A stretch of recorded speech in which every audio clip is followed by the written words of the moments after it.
your body with complete multivitamin, the perfect balance of essential nutrients for daily health and wellness. Carefully formulated from natural ingredients, our multivitamin packs vitamins A, C, D, E, plus key minerals like zinc and magnesium to support your immune system and boost energy. Just one tablet a day is all you need. Take it with water and feel the difference as prescribed by your healthcare provider. Stay active, stay strong, stay ready with Complete Multivitamin, your daily dose of vitality. Complete Multivitamin, simple, powerful nutrition. Go get this product at blackhotfirenetwork.com at the Sports and Nutrition. Beetroot, nature's powerhouse. Packed with vitamins, antioxidants and nitrates, it's known to support heart health, boost stamina, and improve blood circulation. Our beetroot is naturally grown and harvested at peak ripeness. The roots are cleaned, dried, and finely ground to preserve their rich nutritional content, giving you all the benefits in one pure form. Add 1 teaspoon of beetroot powder to your juice, smoothie, or water, or take it in capsule form as recommended by your healthcare provider. Beetroot helps enhance endurance, lower blood pressure, and keep you feeling energized and balanced all day. Fuel your body with the natural power of beetroot. Stay strong, stay healthy. Go get this product at blackhotfirenetwork.com at the Sports and Nutrition Store.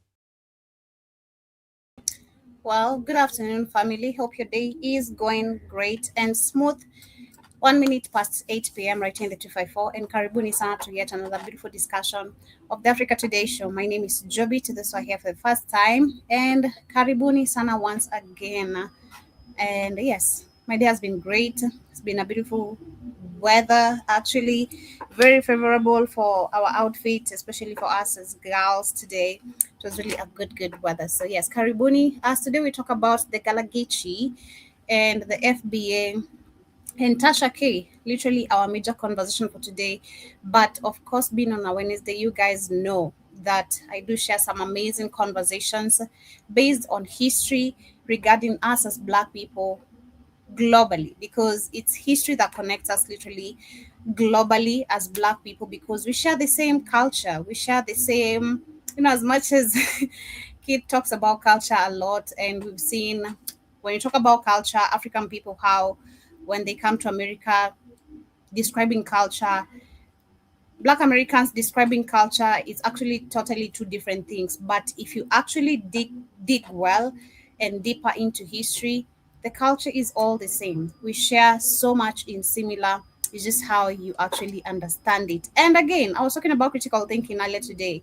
It's about you being open-minded to tap into new conversations or new information, new experiences. That's the only way you can be able to learn so much. But yes, karibuni once again. As we get started today, I'm going to share a video which talks about how Black families reunions outsmarted sundowns. Of course, recently we've seen so many cases of what is happening, especially with Black people. I want to call the Black Lives Matter bullshit, but it's not been able to help in any sort of way. Black people are losing their lives left, right, and center, including especially teenagers. There's a video I saw today. I was like, I'm not even going to share this because it was so heartbreaking. This is becoming now a norm. And sadly, it's globally. We are under attack as Black people. We are under attacks. So of course, today being on a Wednesday, today I'm going to share a video which showcases, rather literally shares a history of how we did beat sundown towns. We know, of course, we have the Green Book, right, which showed us the directions to take, where to be, where not to be, the routes to avoid, and so much. But let's learn today a few things as we continue. Reunion. It's easy to, when you see matching t-shirts and potato salad at a Black family reunion, it's easy to just see a summer cookout plus family. But that's not the truth. For Black people, the first family reunions had nothing to do with potato salad or leisure. They were heavily funded, desperate rescue missions to piece together 4 million broken families. So Join us today while we talk about the history of the Black Family Reunion. I'm your host, Country Boy. If you like stories like this, you can find more stories like this at withmyhistory.com. Also, join me at my Substack. It is linked in the description below. But without further ado, let's get started. Before we talk about us, we had to look at how the American Family Reunion got started. It wasn't a cultural tradition. It was a product of the Industrial Revolution. Before the 1850s, families didn't hold reunions because they never left each other. They lived and died on the exact same farm in the exact same area. When factories started booming, millions of young white Americans left the countryside and flooded into the cities for wage jobs. By the 1870s, railroad monopolies realized that they could cash in on this homesickness. They started selling cheap excursion tickets for $1 or $2, marketing weekend trips back to the country. Add in the 1876 American Centennial, which sparked a massive national obsession with tracing one's family roots, and the modern family reunion was born. White families rented parks, printed out ledgers to prove their European ancestry. They had picnics. It was purely about nostalgia. But for Black folks, the first family reunions had nothing to do with potato salad and catching up. To understand the Black family reunion, you have to look at the transatlantic slave trade because everything starts there. Between 1790 and 1860, enslavers sold more than 1 million Black folks into brutal cotton and sugar fields in the Deep South. Tearing Black families apart wasn't a tragic accident. It was a deliberate business model to break the spirits, stop uprising, and obviously make millions of dollars. When emancipation happened in 1865, though, 4 million people were freed overnight, but that freedom didn't come with a tracking system. The United States government did nothing to reunite lost husbands, wives, children that had been sold away. So newly freed Black folks went to work. They created the very first version of the Black Family Reunion in the classified section of Black newspapers. We placed thousands of information wanted ads in papers like the Southwestern Christian Advocate. A single ad usually costs $1.50. But you have to understand that math. For a newly freed person making literal pennies a day, trapped in this sharecropping system, $1.50 was a massive sum of money. It was often more than a week's wages. People spent their entire life savings to print physical descriptions of children who had been sold away 20 or 30 years ago. They paid money, printed ads, and hoped that someone would read it out loud in a church pulpit in another state. They searched for a scar on a cheek, a missing toe, the last known name of a person that had been bought. The first family reunions weren't parties. They were just trying to piece their families back together. Fast forward to the start of the Great Migration. Between 1916 and 1970, 6 million Black folks fled the South and they took whatever they could carry on segregated trains to Chicago, Detroit, Philadelphia, Oakland. They took factory jobs and built completely different lives, but the South still held their roots. They held their grandparents who was too old to make the trip, cousins who stayed to tithe the land, and eventually we went back down to the South to visit. This is where the first modern Black family reunions were forged, driving back down to Mississippi, Georgia, Alabama, the Carolinas in the 1930s, 1940s. It wasn't a vacation. It was incredibly dangerous. You couldn't just hop on a highway and enjoy the ride. The car gave Black folks mobility, but it also made them a target. Black drivers had to navigate hundreds of sundown towns. And of course, for me, remembering all these kind of stories you've shared, we have one thing I've learned. We have the green book, which showed directions and all that, the places to avoid. We had the lunch box. Was it the lunch box? Yeah. Was it called the lunch box or the shoe box?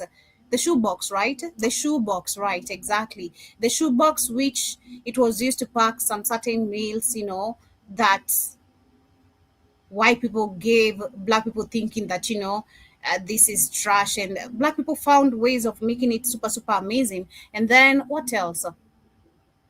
What else have I learned? So far, I think those are the two key major, especially the green book, because it's always revised in every of these histories. I think that is one of the major key most discussed on how it helped and saved the Black community to actually get to safer places, right? And then we have the shoebox, which now we see how having the green book, knowing where to stop, you know, where not to go to. You had some food you could carry with you, where the Black women found ways, of course, of making our food, which we still do. Man, I love cooking personally. Hey, man, I love any chance I get of cooking. Trust me, I'm taking advantage of it. If there's something personally I've actually realized, every time I go to a place, even where people don't know me, and I find them cooking, because food is just, I feel like a symbol of not only just uniting people, but of showing love or affection, or I don't know, food just brings so much, you know, food brings so much. If you get me, if you understand what I'm trying to say. But yes, if personally I go to places, like I find these, even if it's a party, like even a studio, we're chilling with some of my friends and food is included. Trust me, I'm the one cooking. I don't care. I'm not those type of women who, don't go to places and then don't try touch a pot. I'm touching a pot because I want to be sure of what I'm eating. I'm sorry. I want to be sure of what I'm eating. I want to ensure what I'm eating is delicious. And apart from that, one thing I've actually understood, even Shmani says it, my art of love, one of my act of love actually is cooking. I love hosting. I love hosting. I love cooking. So if I cook for you and you love the food, like, yeah, you're welcome. And again and again and again and again. But I'd never cook, of course, for someone I don't like. You go get the food in the restaurant or something. Go get the food at the restaurant or something. But yeah, that was one of my form of act of love. Literally, I love hosting and cooking so much because I love people enjoying my food so much. They couldn't pull over and eat at white-owned restaurants. They couldn't use the bathroom at gas stations off the highway. Exactly. Because remember when we had the discussion, there's one of the videos we shared literally from Still the Same page. When people or when Black people could stop at certain joints like the gas station, they couldn't use the washrooms, they couldn't get food there. The gas station joints, they have, of course, some food stations, like maybe it could be McDonald's, Popeyes, whatever, KFC. But Black people had to carry their own food. They had to carry their own food. If your car broke down on a dirt road in some bumblefuck ass town, you had zero backup. So this is where you start to see people start relying on things like the Negro Motorist Green Book to find safe houses. Exactly. They packed shoebox lunches that wouldn't spoil Exactly. The green book, the shoebox. in a hot car. They bought large, heavy cars so they had the physical space to sleep inside them instead of trying to rent a room at a white motel. They carried extra fan belts and spare tires and heavy gas cans in the trunk so they could survive the drive without having to stop. It makes sense. Now this actually really makes sense because I never understood the theory of Black people always having an extra tire at the back of the truck. Oh my God, it actually really makes sense.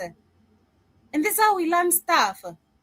Because oh my God, all my life, it used to surprise me how someone's cars would break down, a tire maybe is flat, and of course, there's no any near station where you can pump your tire to get the air. So you need to have an extra tire that is already pumped, with air for you to continue the journey. So all you have to do is have the proper tools again at the back of your boot. That is the tire, the tools to open and you know, to unlock all those bolts.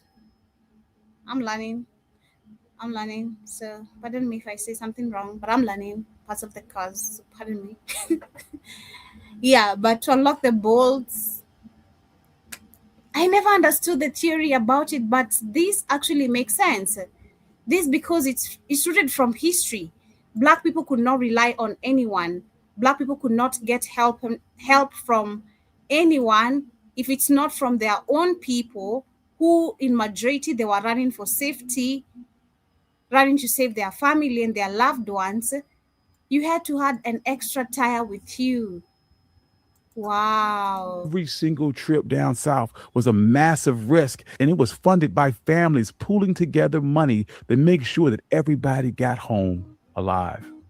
So when we finally did show up in Mississippi, in Alabama, the family reunion, it was like a roll call. Before the internet, before cell phones, before landlines, this was a time of year where a fractured family could stand in one place and physically verify that everybody made it another year. They found out who got the union job up north, who had a baby, who was still trapped under the thumb of Jim Crow. But they couldn't rely on state parks of white-owned venues. During segregation, black folks were legally banned from public beaches and municipal parks. If a family of 200 people wanted to gather together for 2 or 3 days, they had to build their own venues themselves.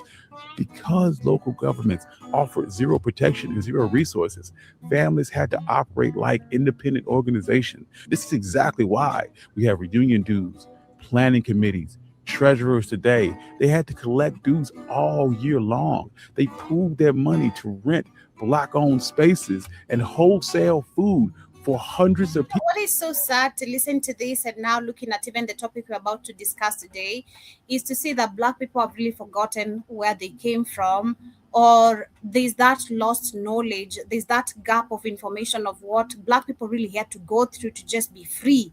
You know, that's the saddest part. For real, for real.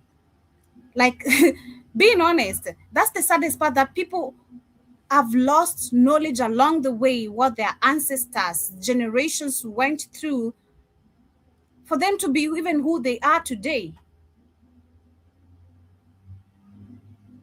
Frankly speaking, you know, because when you're listening to this, how families had to survive from one town to another, their routes you can't take, the sun shouldn't find you somewhere.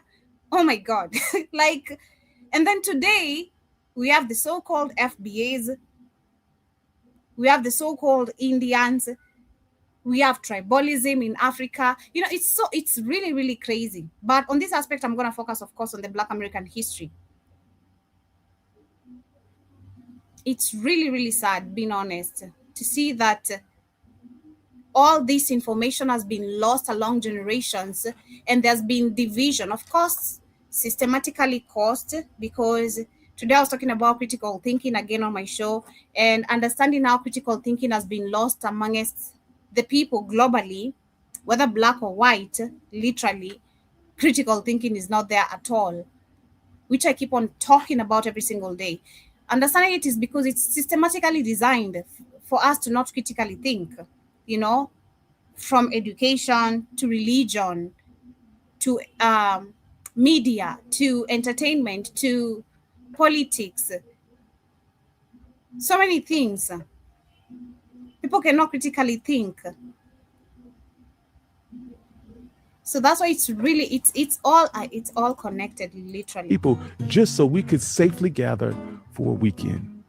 And these weren't small backyard barbecues. As families grew over generations, the reunions scaled up to include hundreds, sometimes thousands of people. They rented out entire hotel blocks. Planning committees started meeting right after the last family reunion, setting up formal boards and presidents and secretaries. They built out 3-day itineraries, a Friday meet and greet, a Saturday picnic and workshop, and Sundays always ended with church service to ground the family together in faith and to give thanks for another year.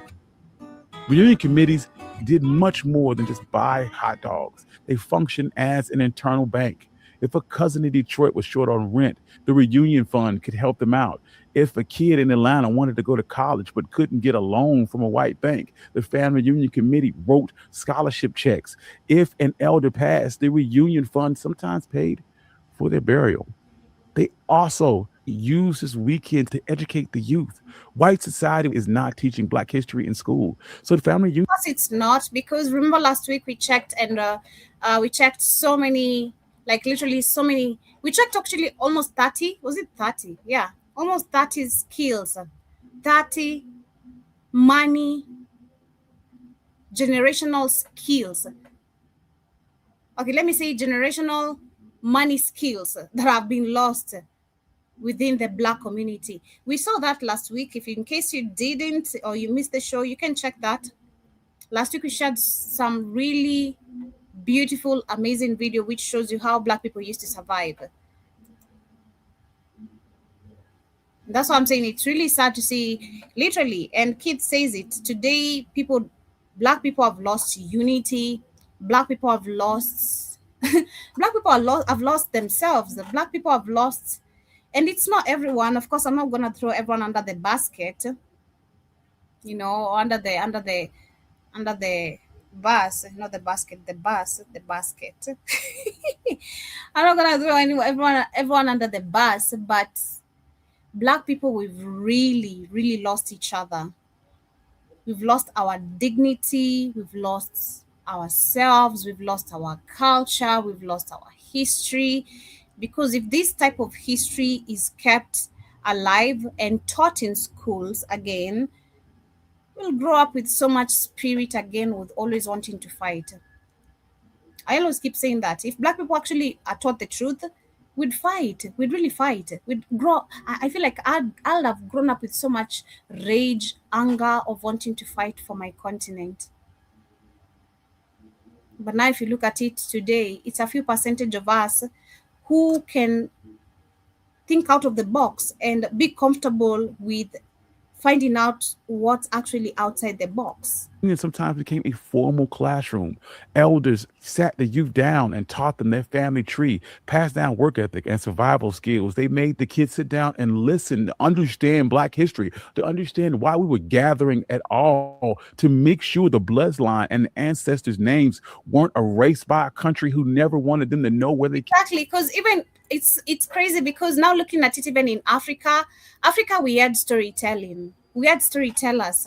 Man, I think I'm gonna use great double times. Our great grandparents, literally. Great. That is before our grandparents.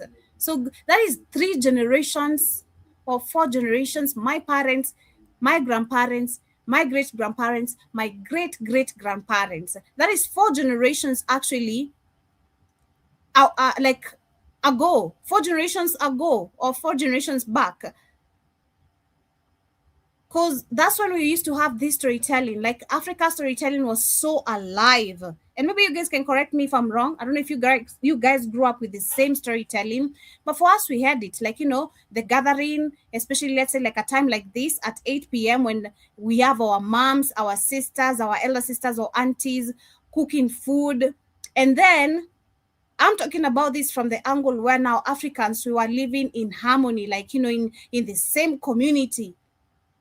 We have my grandparents, my great grandparents' house probably there, my grandparents' house there, my parents' house there. Our firstborn, if it's a brother, of course, his house is also there. Like you had the whole community within one compound.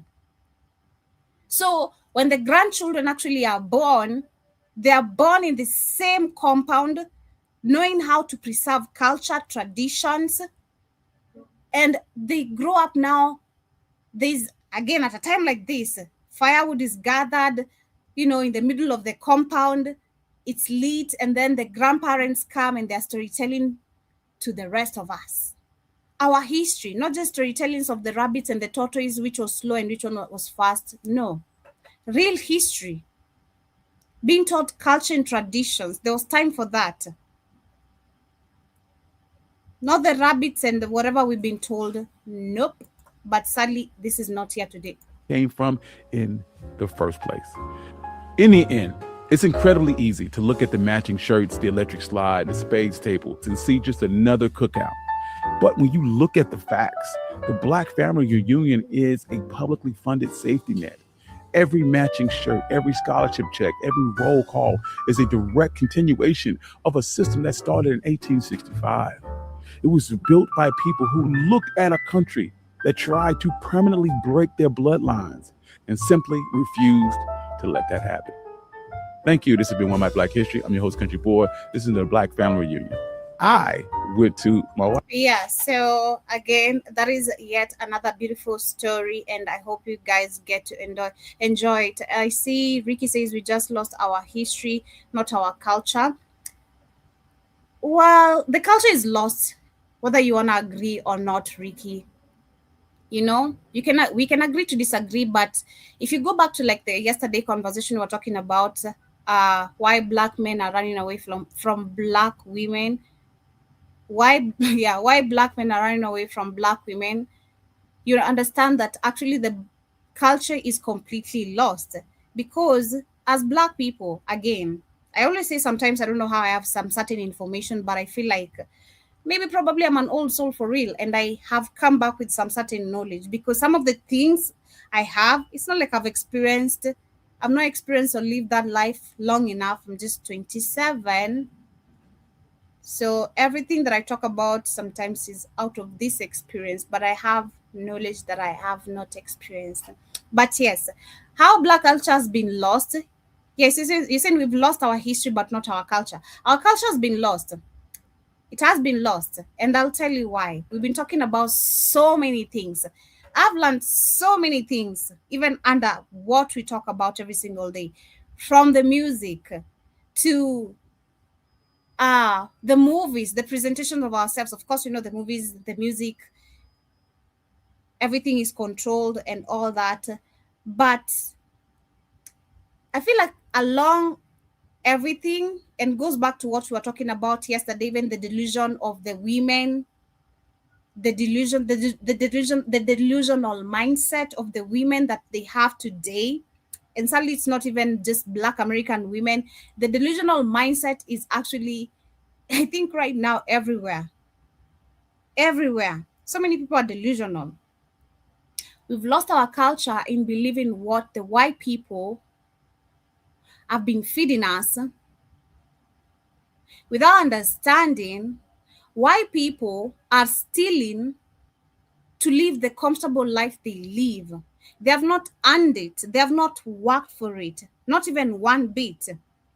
Unlike for us, through slavery, through colonization, however you want to call it, we've earned every single cent, every life that we're living today. Okay? So have we lost our culture? Or I'd call it our dignity. I love calling it our dignity more than even the culture, because before the culture, there's the dignity, which the dignity within you as an African preserves your culture.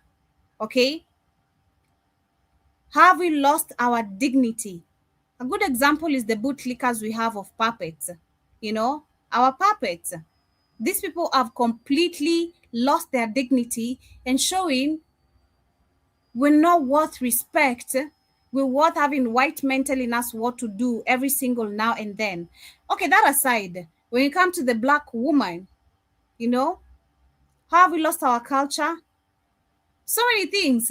Skin bleaching, the not embracing our hairs, so many things, literally.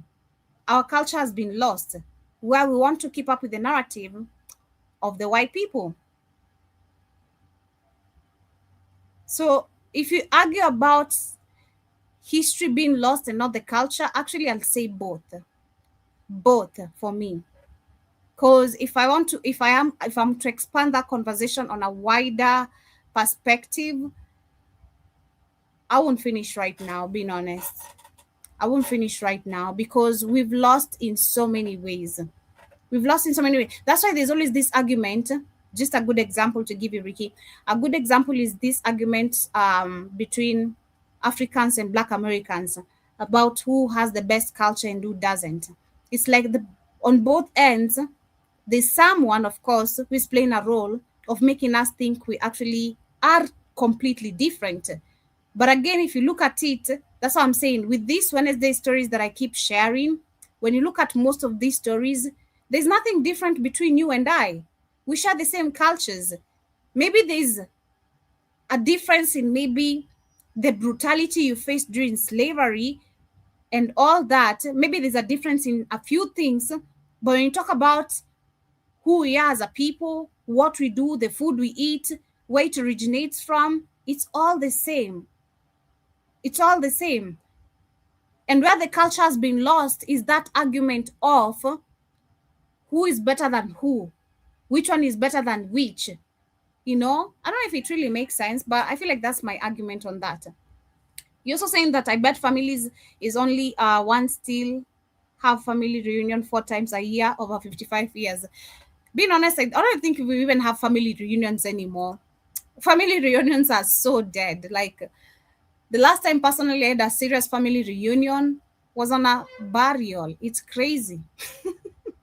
I know it sounds crazy, but yes, the only time we have family reunions nowadays as Africans is only on a burial when someone is dead. Okay, and the last time we had a serious family reunion when my mom was alive in 2011, 2012, I guess. Being honest. Was it? Yeah, I think 2011, 2012, 2013 there. That was the only time we had a serious, everyone, me knowing my extended cousins, my extended family. That was the only time. But the other time was during burial. Like African people, we don't value those kind of small things, which actually used to make us again stronger as a people, as a community. It's really, really crazy. But anyway, as we shift the conversation, I don't know where Keith is today. He's gonna come here saying I didn't notify him about the show. I did. Bet is on TikTok right now, probably, or maybe on a phone call. I have no goddamn idea, but we continue. We continue. As we continue, we have this video. I'm gonna share it. I think this part of what we were discussing yesterday. Then I'll cue the TikTok videos as we go. This is quite possibly the most fucked up thing I have ever uploaded on the internet. Whoever's watching this, I beg you, watch this till the end and share it with everyone in your fucking circle. People can now pay for priority hurricane evacuation, meaning survival could be determined by wealth. A new company, Priority Evac, just launched a membership program to provide the service during hurricane season. For $12.50 a year, you guarantee yourself an evacuation for 2 hurricanes from June through November. Pets cost extra. This feels a bit like the Titanic when first-class passengers were prioritized over working-class ones. Unfortunately, it's nothing new. Studies frequently show that wealthier neighborhoods are able to evacuate disasters, whereas lower-income neighborhoods aren't. Money gives people the power to get on flights, drive, and get lodging. During the LA wildfires, victims contracted private firefighters to get protection faster. And often disaster relief funds prioritize wealthier areas. All of this just worsens inequality in the US. But as companies like this start popping up more, will evacuations and disaster relief become completely privatized? And if so, what happens to the people who can't pay for it? Because under the Trump administration, emergency relief programs have been slashed as well as weather monitoring. Meanwhile, natural disasters are only getting worse and worse. Priority Evac says it's here to help the prepared household. In reality, it's for the wealthy household. This is the new American disaster. Yeah, so this is crazy, you know. There we go. There goes Mr. Blackout Fire. How are you doing? Yeah, sorry. I'm doing my black job like jibber jabber. Unlike Ricky ass, I don't got $300,000 I can take out and goddamn 401k. No good bastard. I ain't got that kind of bread. I got to stay. Oh my God, I'm so drenched, man. And this other Greek man, y'all know how it is in damn Louisiana right now. I don't know what to tell you, man. Jesus H. Christ, the humidity is killing my ass. Sorry. Jesus. Sorry Oh my about God. Anyway, yeah, I was saying, I didn't know you were at your black job. I thought you were there still scrolling on TikTok, you know, watching stuff. No, Joe. I got extra work. I can't be in a nice office. I can't be in a nice office and chill, drink sparkling water, and all that kind of shit like you guys. I gotta be in my black. I gotta be in my black job. in the heat. God damn it. Continue. So yeah, we have this video of the okay, so this usually talks about how people are going to have to pay if they want to be rescued for any kind of natural disaster, natural disaster, right? What? Yeah. Things like I thought just getting low budget like Africa. They ain't stolen all the money. Now they all the institutions, they ain't robbed all the institutions for all the money. They thought you going to pay to get rescued. No, that's what I pay taxes for. You know, that's what we pay taxes for. Okay? That's why we gotta pay taxes. That pays for all that. We don't live in a third world country. We're not in no African or South American country or Caribbean. We're not in Jamaica. It's America. That's right. We're not in Jamaica or Haiti while we pay taxes. So these institutions will work. That's all this tax dollars going for. They ain't going to just get nobody no money. When we have search and rescue, that came from the taxes of that particular state. He talking about I'm at the pay for you to come rescue me, and I'm paying taxes, and it goes into that fund. Sound crazy as cat shit. You better get shit together. This is quite possibly the most fucked up thing I have ever uploaded on the internet. Whoever's watching this, I beg you, watch this till the end and share it with everyone in your fucking circle. People can now pay for priority hurricane evacuation, meaning survival could be determined by wealth. A new company, Priority Evac, just launched a membership program to provide the service during hurricane season. For $12.50 a year, this is some third world shit. This is some third world shit. I told you they didn't turn us to the third world. Told they didn't turn us to the third world. Where's the tax money going for that particular agent? I mean, for that specific agency that we pay taxes to, that's supposed to fund that. But we got to pay all these taxes everywhere. We the most taxed people on the planet. Talking about now got to be somebody rich to pay somebody. It sounds crazy as cat shit. Yeah, I told you. America only gonna change this. It's revolution time. Go ahead, Joe. Guarantee yourself an evacuation for 2 hurricanes from June through November. Pets cost extra. This feels a bit like the Titanic when first-class passengers were prioritized over working-class ones. Unfortunately, it's nothing new. Studies frequently show that wealthier neighborhoods are able to evacuate disasters, whereas lower-income neighborhoods aren't. Money gives people the power to get on flights, drive, and get lodging. During the LA wildfires, victims contracted private firefighters to get protection faster. And often disaster relief funds prioritize wealthier areas. All of this just worsens inequality in the U.S. But as companies like this start popping up more, will evacuations and disaster relief become completely privatized? And if so, what happens to the people who can't pay for it? Because under the Trump administration, emergency relief programs have been slashed, as well as weather monitoring. Meanwhile, natural disasters are only getting worse and more frequent. Priority Evac says it's here to help the prepared household. In reality, it's for the wealthy household. This is the new American disaster response. If this doesn't concern you, I genuinely do not think there's anything on this earth that will bother you. Yeah, so this is really crazy. And the fact that we know during times like wildfires, like the Maui wildfire, we had some few houses of the billionaire class were saved. So many houses, just like she said, you'll find that so many houses of these people with money, Oprah and the rest, they're always protected, but the people without the wealth, let's call it that, the wealth, they cannot be protected. It's really, really crazy. And there's never compensation for these damages. I'm going to be asking the American people to continue to help fund the needs of these people. It's not going to be one hit and it's over. It's going to take a hell of a long time. It's going to cost a hell of a lot of money. This is the United States of America. This was during Biden's time, and you can see this is being pushed right now during Trump's time. So it actually tells you exactly. So it's the same thing. It doesn't make a difference. Exactly. There's no different parties. All that stuff. That's the stuff they get to the dummies. Like it's a difference. There's no difference. So Biden is asking the American people to fund their own relief when they're already suffering. But he can send billions of dollars to other countries who are in need. How about we put our own... all other countries. So Biden, where are you? Trump was just in Valdosta, Georgia.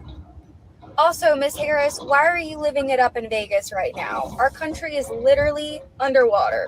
Biden pretty much just said F you to the American people. Gotta love this administration. I'm going to be asking the American people to continue to help fund the needs of these people. You're going to love this. So, in case you forgot, I worked in emergency management in Florida for multiple hurricanes over many years, in addition to my work with the Department of Health tracking COVID-19. And apparently a private company has launched that's called Priority Evac, which promises to escort in a priority fashion with a full flight to Atlanta anybody who's willing to pay $12.50 a year in insurance or membership for up to 2 hurricanes a year to get priority evacuation. Now, what happens when there's a hurricane? First, all airports become designated as under the emergency management scope. And prioritization is given to medical evacs, first and foremost, emergency planning and response teams, public officials, if they're coming in, let's say, to oversee a response, things like that. They're not all flights that end up going out, especially the nearer you get to a hurricane, are designated as highest priority. A bunch of fucking rich people are not highest priority. People who are medically vulnerable, who are in the most physical danger based on whether or not they live somewhere where their home is in danger, or whether they're not able to be accommodated at a shelter for medical needs. It's mostly for medical. I spent 5 days during Hurricane Dorian arranging flights from islands off the coast of Florida to various locations all across the East Coast to make sure that all the people who were in renal failure did not have disrupted medical service. Every single seat on every single flight matters, and Florida is now allowing that to be privatized and turn into a tool of capitalism, which is dangerous to those who need those priority flights. Again, I dedicated my whole life to emergency response, specifically hurricanes, because I went through Hurricane Katrina. This goes back to the same video like we shared yesterday. Serving the country won't make you, I guess, an important person. Let me just put it that in quote. No, they don't care. No, that's for the morons who follow the propaganda all their life. Like, oh, join the service or help America. They don't give a shit about you. What they done, use you up. If they use you for war or anything else, they don't care about you. They know use you up. It's crazy. When I was a teenager, I lived on the Mississippi Gulf Coast. I lost family in New Orleans, and it inspired me to spend a lifetime of education studying climate change and hurricanes, and to work a career in emergency response, and to see this. There's always been problems with capitalism during disasters. It is an entire industry that is full of waste and abuse. So we've always dealt with that.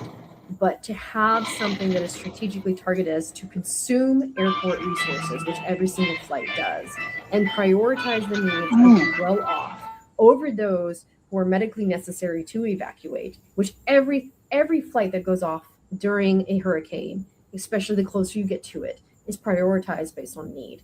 And to circumvent that for people who are willing to pay thousands of dollars a year just in case it happens is antithetical to all of the principles of prioritization during an emergency.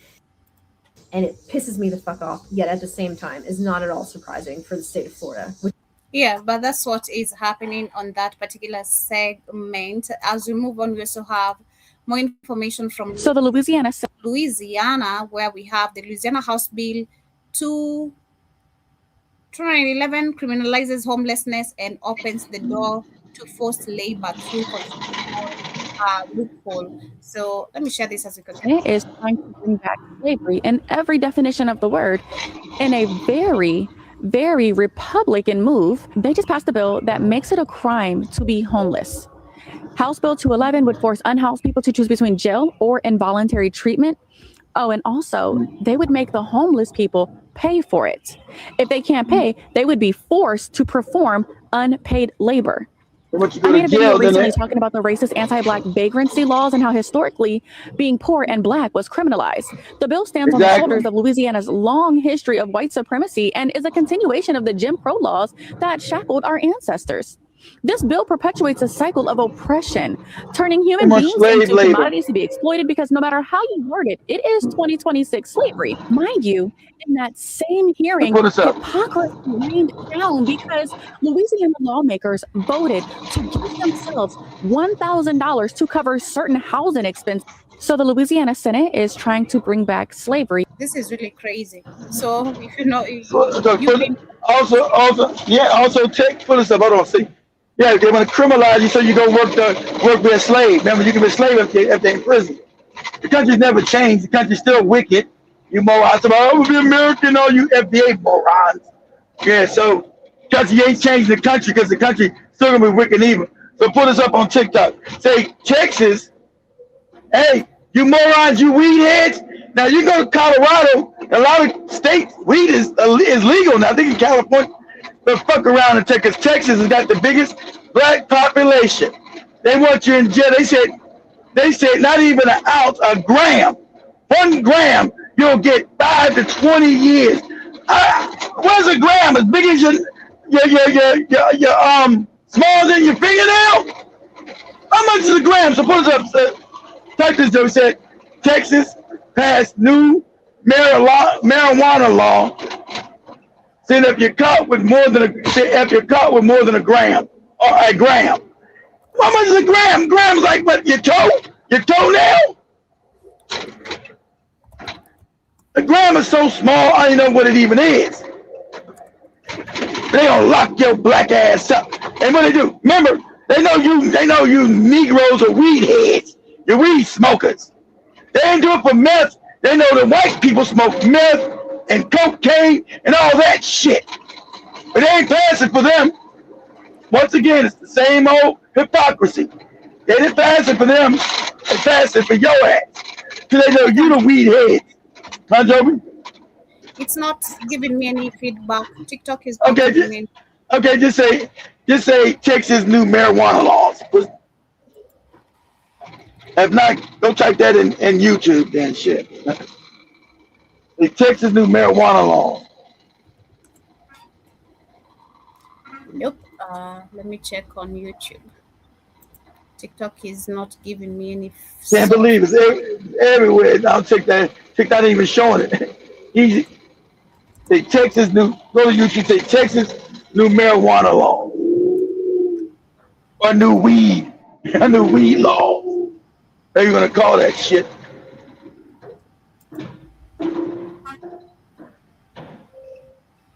Smoke that garbage.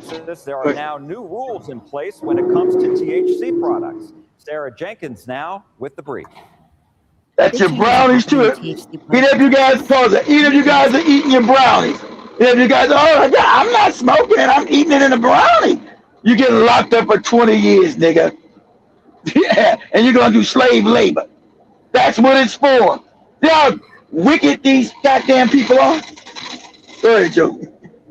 Containing intoxicating hemp compounds are coming off store shelves as Texas begins enforcing a rule of it that has been tied up in court for years. Texas tried to ban THC products, but hemp businesses sued, and a court order put the ban on hold while the case made its way through the courts. Now, the Texas Supreme Court has ruled in favor of the state, clearing the way for enforcement to begin.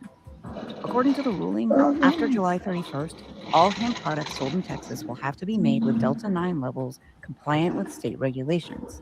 The products available will largely be limited to topical and ingestible products, with edibles and beverages containing no more than 0.3% Delta 9 THC.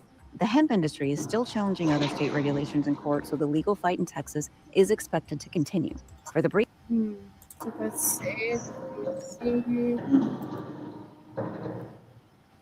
Well, time is running out for Texas retailers to comply with new rules targeting certain THC products. Tomorrow's the deadline when new restrictions will force businesses to remove some of the items from their store shelves, leaving customers perhaps with some questions about what remains legal. Your weed brownies. Stiegel live now with the changes that go into effect at midnight. Casey. Hey, Heather, the dividing line is not simply whether a product can get someone high. It rests on which form of THC it contains and how that compound was created. And understand, and everybody, even white people call it. They know what this is. They know you niggas are weed heads. You smoke weed. They know what it's for. It's to lock your dumb black asses up. One guy got locked up, got 20 years. You're getting 20 years prison time. That's what this is about. To lock your ass up. Okay? This is the nigga weed law. We'll call it all kind of, let's call it what it is. This is the nigga weed law. Go ahead, Joe. Cleared the way for the state to enforce its ban on Delta 8, Delta 10, and several related THC products. The ruling, which takes effect Friday, ends a years-long legal block that has kept Texas from fully enforcing rules it adopted in 2021. It's going to be 50 up to 70% of what their product offerings are no longer compliant. Sarah Wood is with the Texas Cannabis Policy Center, which opposes the new restrictions. She says licensed sellers already comply with strict testing and labeling requirements and warns the new change could drive customers toward unregulated products. These policies make our citizens less safe and free. Recriminalizing cannabis empowers the illicit market and puts regulated and companies out of business. The legal distinction centers on how the THC is produced. Delta 8 and 10 exist naturally in hemp, only in very small amounts. So manufacturers commonly convert other hemp compounds to create stronger doses. Delta 9 is treated differently because state and federal law specifically allow it in a naturally occurring form, provided it doesn't exceed a certain amount of THC by weight. Most products sold in Texas contain Delta 9 THC. The Texas Medical Association supports greater restrictions, arguing the market poses a risk, especially for kids. And even last year, about 544 calls to our poison control center with children under the age of 5 ingesting these substances. So it is public control, public health issue. Dr. Bradford Holland says he's not dismissing potential medical use for THC, but contends products sold to the general public can vary widely in strength and purity at the moment, which is why they should face more oversight. That there needs to be much more regulation and testing before we make any higher levels available. But frankly, we're very comfortable with the current law as it's going to be enacted. All right. Yep, they tried to pass it in Kenya. The Kenyan court said nope. They said no. The Rastafarians were trying to pass it, but they said no. This was refused in the 254. But it's not like people are not using it. It's being used at a bigger, wide level and a big percentage. Like he's saying, children at the age of 14. So many children are using it even today, like teenagers. You know, it's crazy. But anyway, as we move on, it's different than being in America. They use it to lock your black ass up. They're doing it for slave labor because it doesn't make any sense because the amount is minuscule, Joby. See, it's the amount. They do. How much is a gram, guys? Jason says $20. $5 to $10. Damn, I don't know how much the shit costs. I mean, how much is it weight? How much does it cost? I don't smoke that shit. I don't know how much that shit costs. I'm saying, how much is it in measurement, not in price? My bad.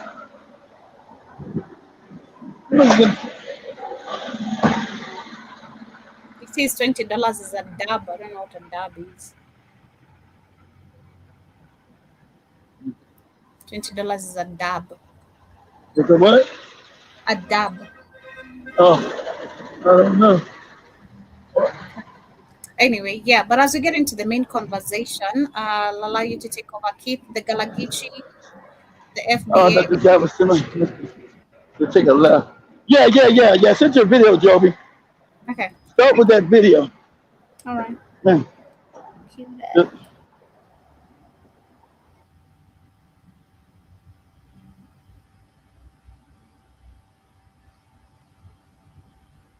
Second.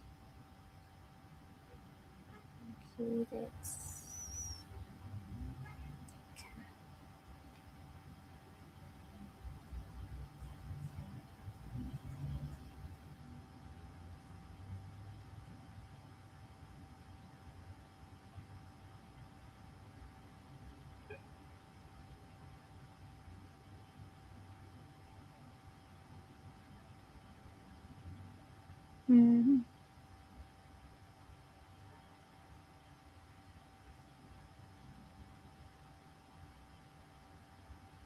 Okay, here you have it. Okay, that's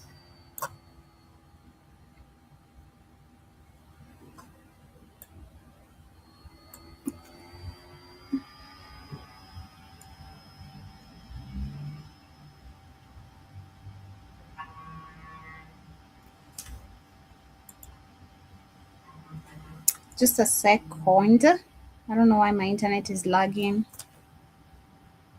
It's not delivering the video on my laptop. Okay, there we go.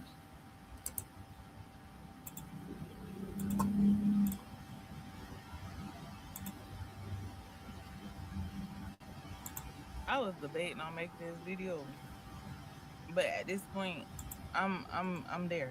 I'm frustrated. I'm over it. I really, really want y'all to listen to me and listen closely. If you are not Gullah Geechee, stop talking about us. Stop it. I don't care who you think we are. I don't care what paper, what book, what article, what screenshot, what chat GPT say, what none of that stuff say. If you not, shut up. And the ones of y'all who are Gullah Okay, pause. Let me say something. Pause you that. should know better. Pause that. Okay, so guys, this is the Geechee Gullah. And remember, all you morons been online, you FBA morons, talking about their Indians. And I told you guys I said the Geechee Gullah is going to come for you guys. Opening up your mouth and talking stupid because most of y'all are morons. So now it finally got back to them, and they're telling you to keep your mouth shut and stop trying to call them Indians. They know they came from Africa. They know they're a small, tight knit community, like I told you, in South Carolina and Georgia on that coastline. They know they're not Choctaw and Cherokee, that shit y'all been saying in these dumbass FBA groups. They know that. Since you morons are all uneducated, you don't know that. So they're now telling you, please shut your mouth, because white people are trying to steal their land, as they always do. And you're trying to classify them as Indians, and you're going to destroy their protective status, because the Gullah Geechee idiots are considered a protected race, well, a protected racial group because of their historical nature. They know they come from West Africa. They know they were brought there for their rice-making skills. Don't ever believe this fake history that they tell you. They just went and stole African people. They stole the smartest people out of Africa. Where Africa was been so destroyed. They went to certain parts of Africa because they studied African people and what each region was best at. And then they went on ahead and stole those people. So that part of America is what? Is known for making rice. The white man didn't know how to do no rice, so he went to the rice coast of Africa and got those people there, the Geechee Gullah. Their language is so linguistically tracked back to Africa. It's crazy because they still got part of it. It's more of a Creole type, but they kept their African language. Have you ever been around the Geechee Gullahs? They kept their African language. So you goofy African, I mean you goofy goddamn Indian Negroes don't got no language. You can't tell me, because even though the Africans were colonized, they still got their language. Africans still got their language while you don't got yours. Africans still got theirs, but you ain't got yours, right? So these Africans taken from America still have what? Their culture. They still have their culture. So you can't tell them who they are trying to call them Indians. They already told you they're not a goddamn Indian. And she's saying, they tell you to keep their name, keep their name out your raggedy mouth. Keep their name out their mouth. Because they don't identify as no Indian, never have been an Indian, and won't accept being no goddamn Indian. So she's telling you, keep your mouth shut, talking about us. You're not part of Geechee. I told you, they don't even mess with you. I told you, they're so close-knit in America, usually Geechee Gullahs, they don't even date most times outside their race. It's rare. I'm saying race. I mean their culture. My fault. They're African people like us. Their culture. They don't date most outside their culture. I learned that years ago when I met this Geechee Gullah lady up in Philadelphia. I didn't know what a Geechee Gullah was, right? I didn't even know what that was. And she told me all about it. I said, what a Geechee Gullah? I was like, what the hell is a Geechee Gullah? And so that what she told me. So we don't date outside our group of people. You're not a Gullah. I said, I'm not a who? I said, I'm not a Gilligan's Island? What are you talking about? I'm like 19 or something. Hey, Gullah? What was a Gullah? What the hell is that? I didn't even know what it was. Because I grew up in the West. I grew up in California. I didn't know about no Georgia, and South Carolina back then. I'd never been to Georgia and South Carolina back then. Never knew nothing about it. So, but she's telling you guys, all this internet chatter, shut your mouth. Because white people out here trying to steal our land. With a few African people still got a bunch of land that they're trying to steal. And you're trying to reclassify us as something we're not. And you're hurting our damn interests out here. So keep your mouth shut. We're not no fucking American Indian, American natives. Keep your damn mouth shut talking about us. I told you, I said this gonna happen. You morons were talking about, yeah, the Geechee Gullah are American Indians too. I said, uh-oh. I knew this was coming. Go ahead, Joe. You should know better. All this, the Gullah Geechee ain't African. The Gullah Geechee is native. I done heard that we from Hawaii. I done heard that we some tribe from Oklahoma. And pause, because I do understand that during the Gullah Wars, we had Gullahs who merged with the Black Seminoles, and they did move to Oklahoma, but they were the Black Seminoles. At that point, they were no longer claiming the Gullah Geechee. They were Black Seminoles. They had their own heritage. They had their own history. They had their own thing going on. Okay? And so for y'all to sit up there and say anything contrary to what the definition of a Gullah Geechee is, when you look that shit up, y'all are hindering us. Y'all are speaking from a place, and we know that you don't understand what you're saying. We know that you don't understand the history and the ramifications of what you're saying, the consequences of what you're saying, the consequences of what y'all are trying to put out there as a truth about our people. Y'all don't realize that the only thing that's stopping a lot of people from going and pillaging and plundering and taking everything from us is the fact that we are a protected people with a definition of who we are. We are a protected people, and we still have to fight because they find these loopholes, right? They find these loopholes of, oh yeah, this is Gullah Geechee land and it's supposed to be protected, but oh, I found a eighth cousin who ain't lived down here since they family moved away in 1950, and they about to sell this land because it's air property. They about to sell this land all the way from Detroit, and they got family members still living on this Gullah land down here in the territories. But I'm gonna go find that person out there who don't have no stake in this claim, who ain't got no reason to fight me about it, because it's not their land. They not living there.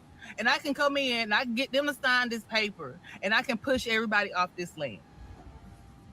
Y'all are making it easy so they don't even have to do that, because all they have to do is say, well, the Gullah don't even know who they are.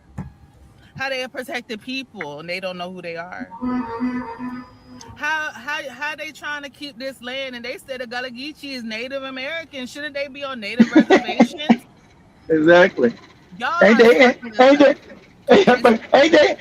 Indian niggas like us, all moronic, delusional niggas? Ain't they Indians too? Go ahead, Joe. Excuse my language to any of my aunties, uncles. My dad be on here sometimes watching my stuff. My niece, all that. I'm sorry, but I gotta say it.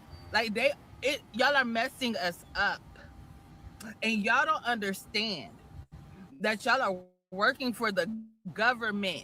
Those rich people who want to come in and take our stuff. Y'all are agents for them.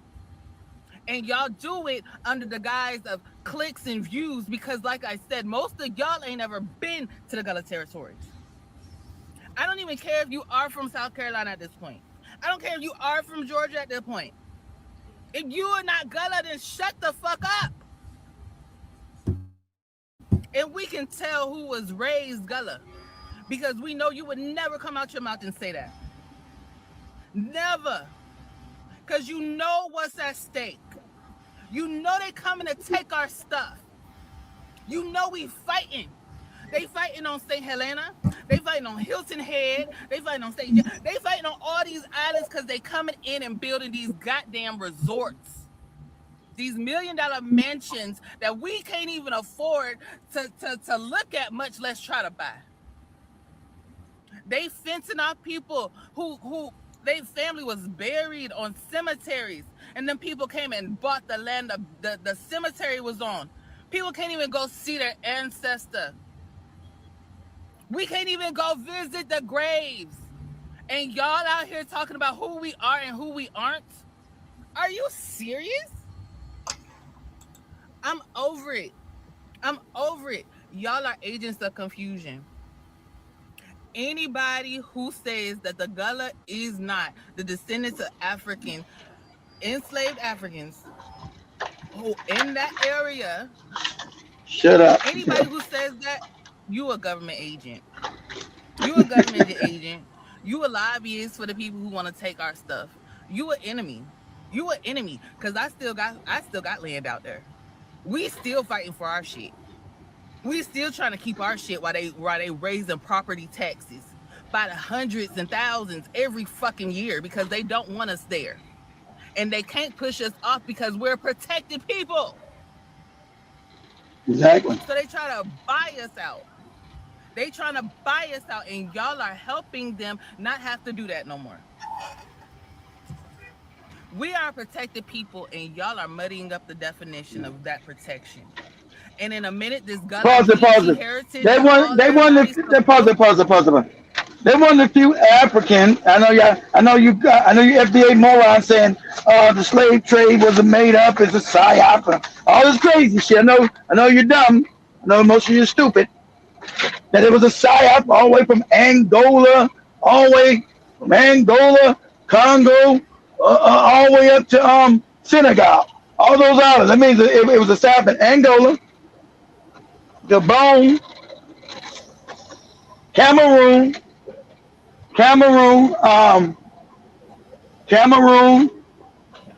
goddamn Nigeria, Togo, Benin, Ghana, Cote d'Ivoire, what else? Sierra Leone. These are all the slaves. Mali, Burkina Faso, right?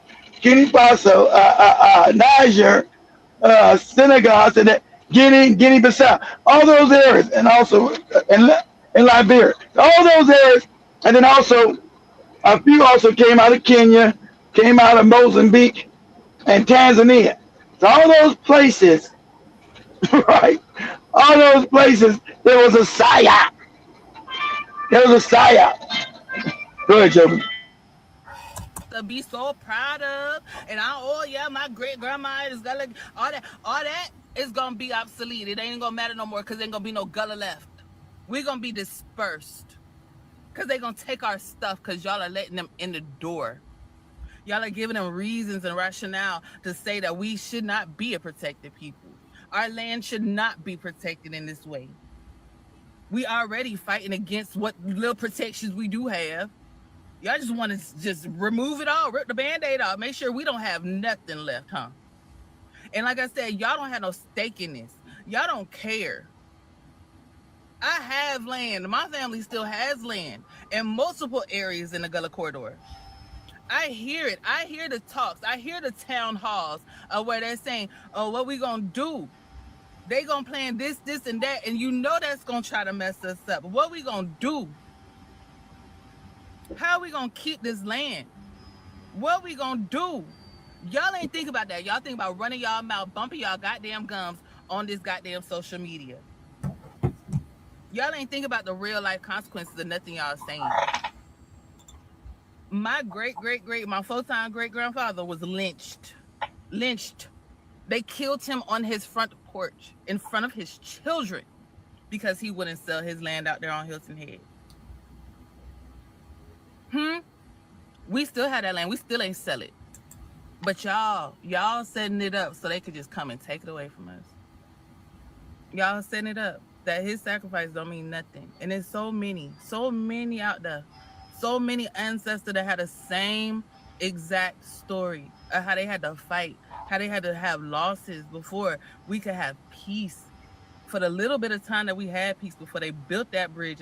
Ricky, you see where I was arguing when you're saying that we've lost the history but not the culture, because this is what I'm talking about. You know what I'm saying? We've lost both, you know, and then looking back at all that history, if history was well preserved, well passed from generations to generation, you'd not be having what she's discussing about, the group of people she's calling out. We'd not be having the FBAs, the so-called Indians, trying to walk away from what they have been truly fighting for to become who they are today. You know, so we've really literally both lost both, because again, like I said, I don't know, we share the same we share the same cultures. It's just that Duh. you know, Oh, Joe, give me a second. Duh. Of course you do. Hold on. Give me a second. Go ahead, talk. we've been really lied to. So when we're talking about not losing, we've because part of our culture, okay, let me say, part of our culture was, again, when you look at the first video I just shared, African people with the green book, with the shoebox, people, they were moving with unity to help each other, to save each other. You know, it was not about, oh, because you're a Galagichi or you're whatever, you move by yourself. Black people from all parts of the state or whatever, they came together, understood that at that time they were going through the same similar problems, and their safety mattered most.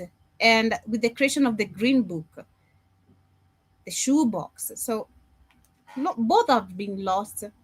Both have been lost, history and culture. Because if I valued about my people's culture, I'm not gonna go against my culture, which is part of my people, and become part of the white people's culture, which is to destroy the black people.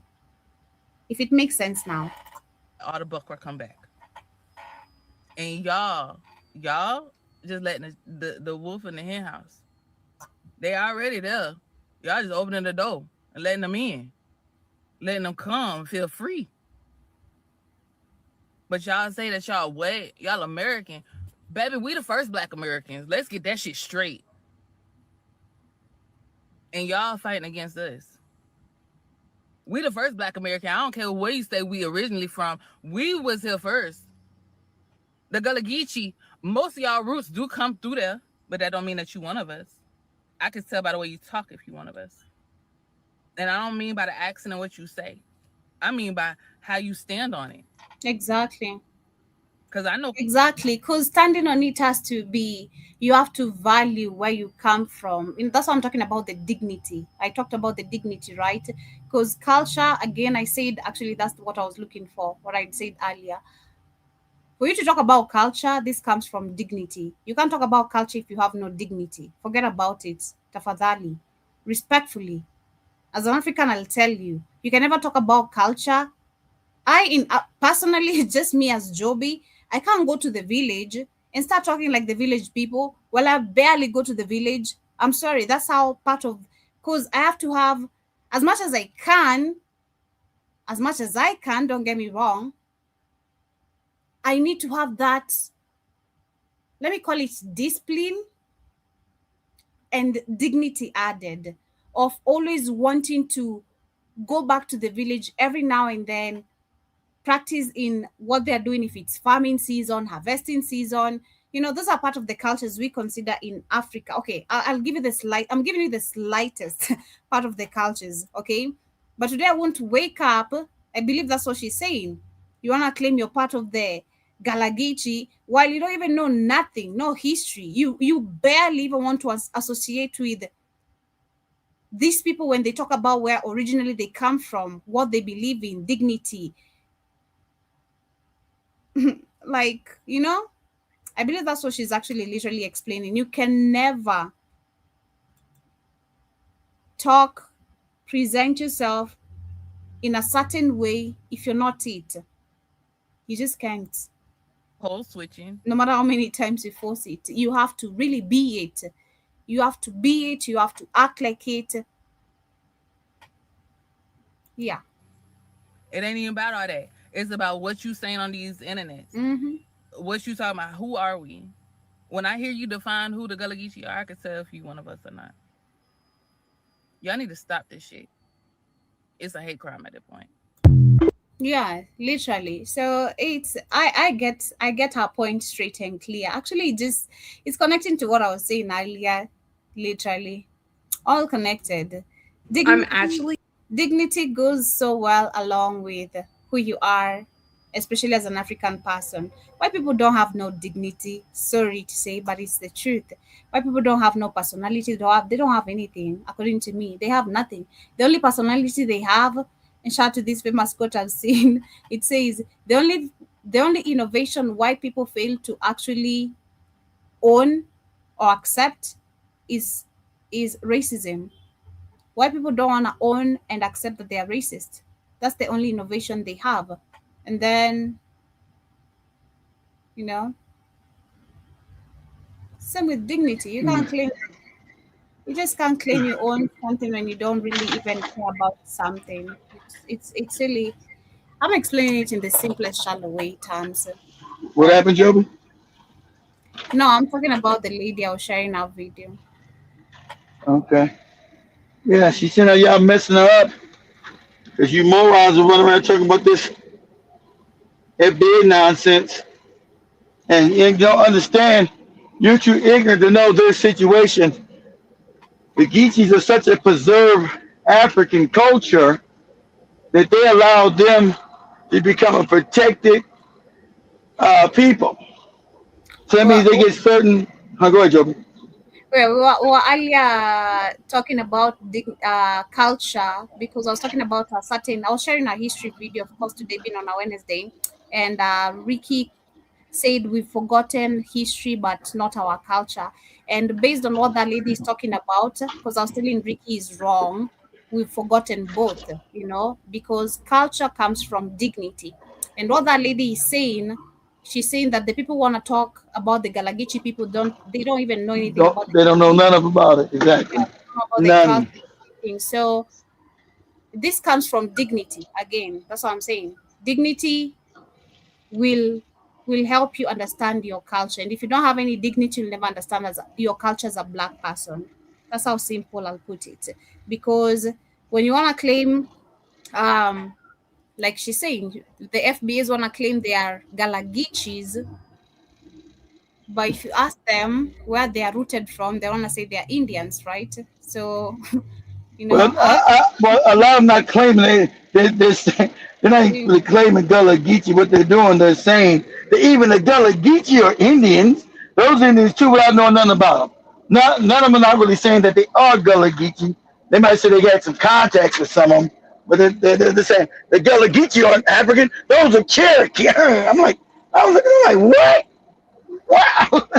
That was some months ago. I was listening to that shit on TikTok live. I was like, and I told you in the show. I said, watch watch the Geechee Gullahs start coming for these morons. Because what? They said the Geechee Gullahs are Cherokee and Choctaw, the Indians. Like, no, they're not. Because these morons had so much hate for Africa, they want to now say the transatlantic slave trade was a psyop. It was made up. And morons. All you gotta do. See, most of y'all broke. I know most of y'all broke and fucked up. I'm gonna say, I know most of y'all broke and fucked up. I know y'all ain't got no money, so taking a trip to Africa ain't gonna help. You don't want to go there no way, right? So I get you. But if you just go to any country, don't make it one of the main known ones. You guys all know the main one's Ghana. Now go to ones people don't go. Go to Congo. Go over to Go over to Angola, Gabon, go to the country people never go, Equatorial Guinea, ask them. Because you guys keep forgetting that people lost loved ones too, stupid. You'll say, oh, the Africans, so does African. Some Africans were involved in it. You think the other ones that lost their family had family members that were still left all fucked up over there? You didn't think that? They didn't get the whole family. They got a few people. So people had fathers missing, daughters missing, sons missing, mothers missing. But you're too stupid and lack critical thinking, analytical thinking processes to understand that. That's absolutely absurd.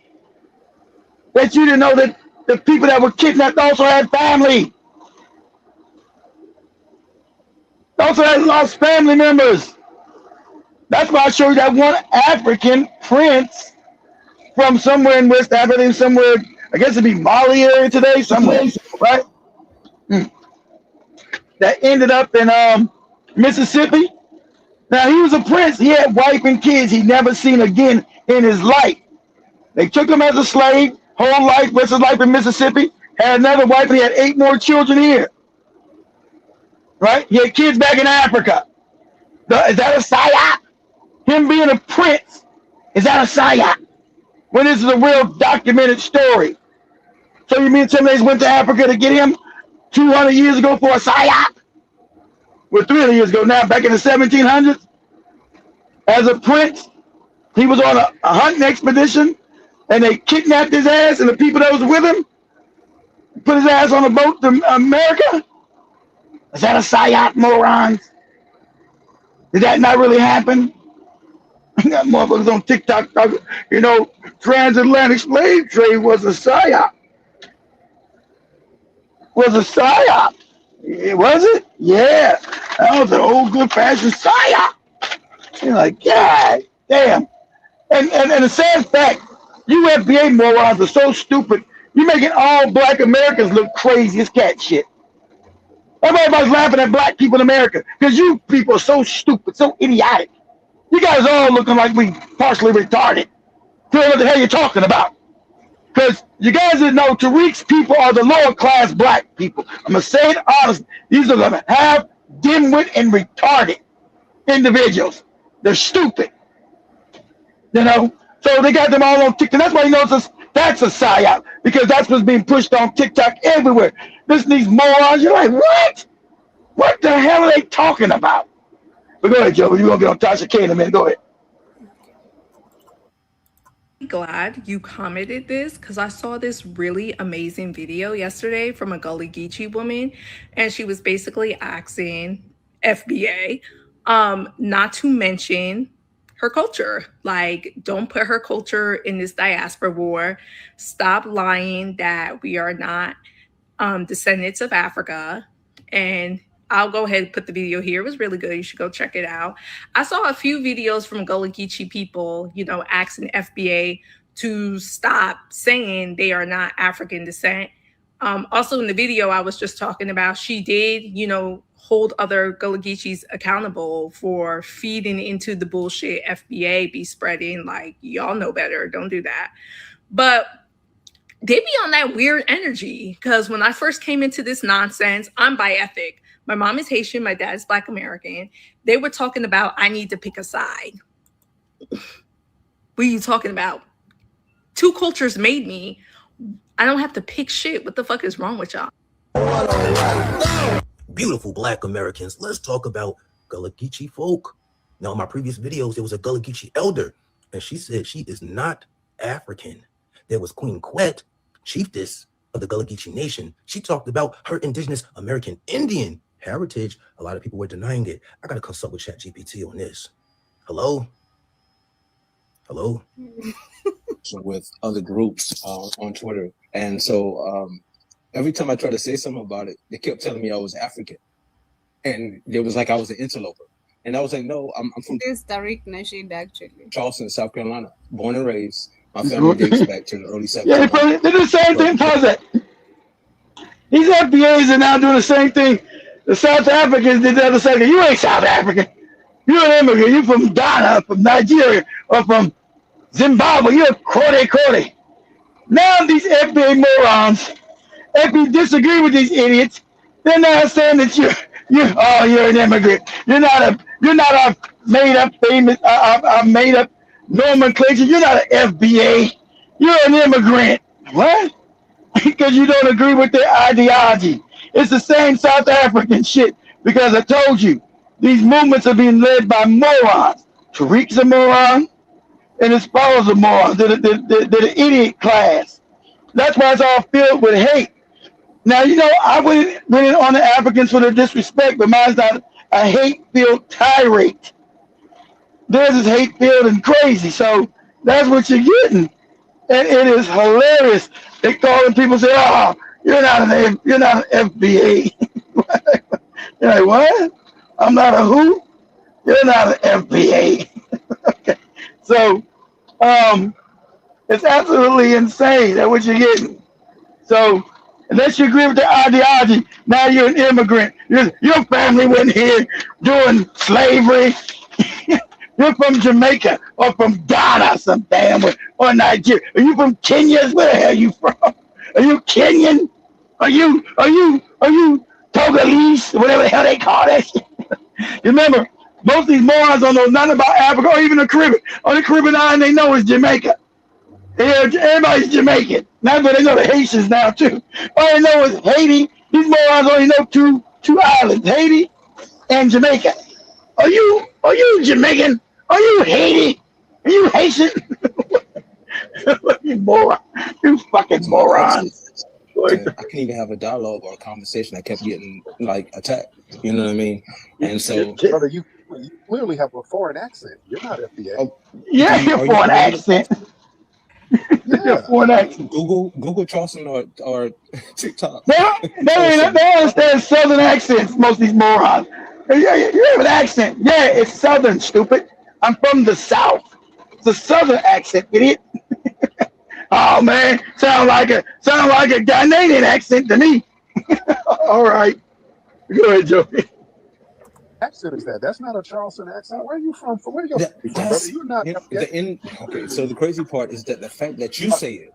Are you Gullah? Yes, Gullah Geechee. There you go. That ain't no girl. Do you know the different dialects of Gullah Geechee, right? He don't know that. See, exactly. See, Tariq's stupid. He don't know any Gullah Geechee dialects that they have different dialects from South Carolina to Georgia because he's stupid. He don't know none of that. So that's what the guys tell him. He don't know none of that they have different dialects, and they do. That's just he's too stupid to know that. That don't sound like Geechee Gullah. You been down there?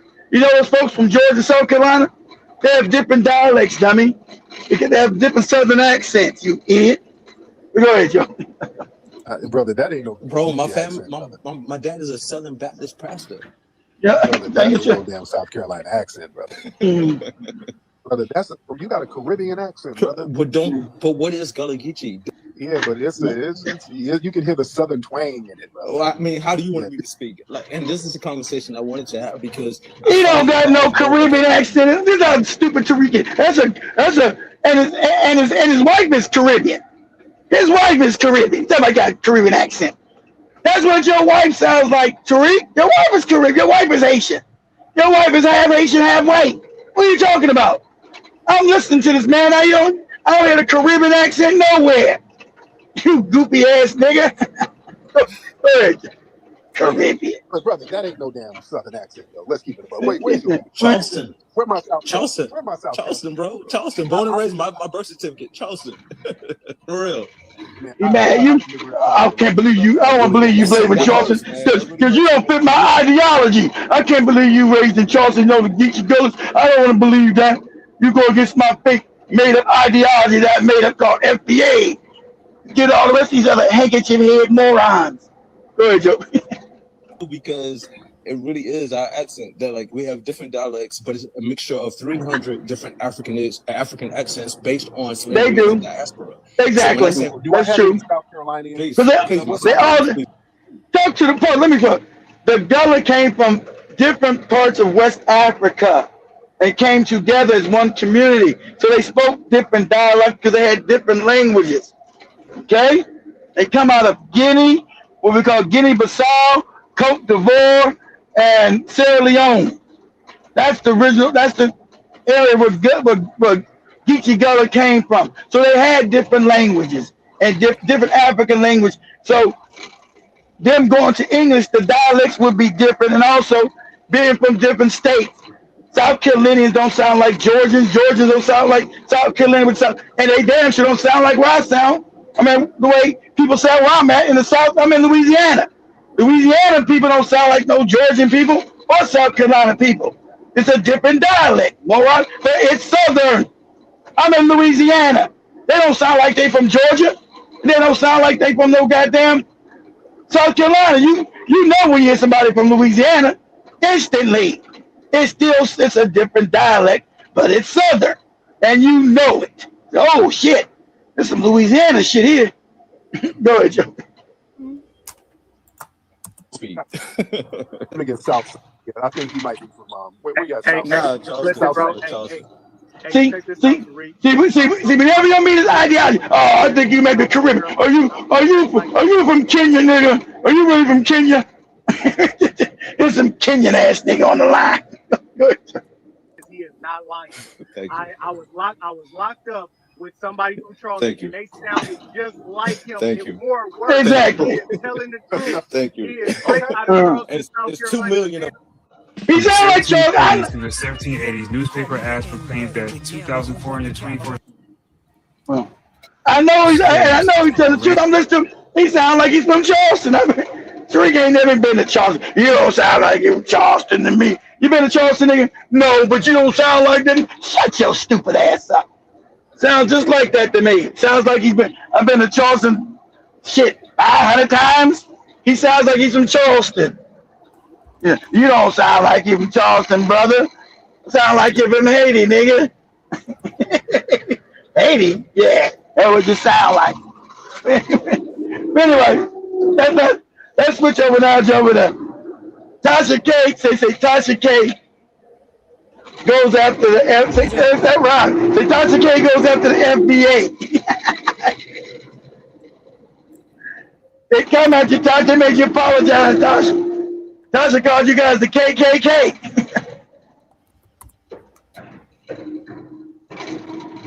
Tasha, you know the sad fact with Tasha. Sad fact with you, Tasha. I knew they were gonna make you bend in there because your money is internet money and your audience is Black American, and they were gonna come and make you bend the knee, or you were gonna go broke. They're gonna stop fucking with you.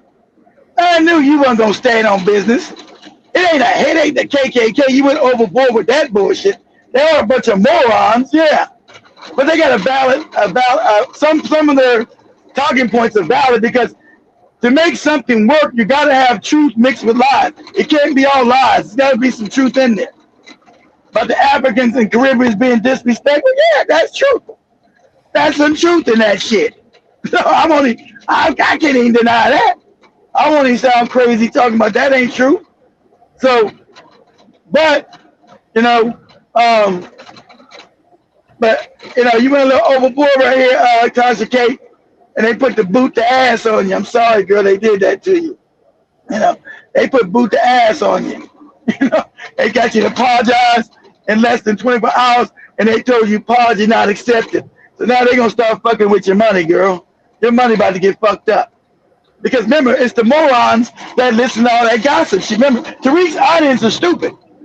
So it's the stupid people that listen to all that gossip and entertainment bullshit. It's the moron. It's the moron class. So you should have known that was your audience. That was most of these FBA nuts. So somebody must have told you, hey, girl, you can't, that's your audience. These idiots are your audience. The dummies are the ones listening to all this celebrity gossip and all this who don't give a damn shit. It's the morons. That's your audience, girl. You better get your ass back on there and apologize. Well, go ahead, Joe.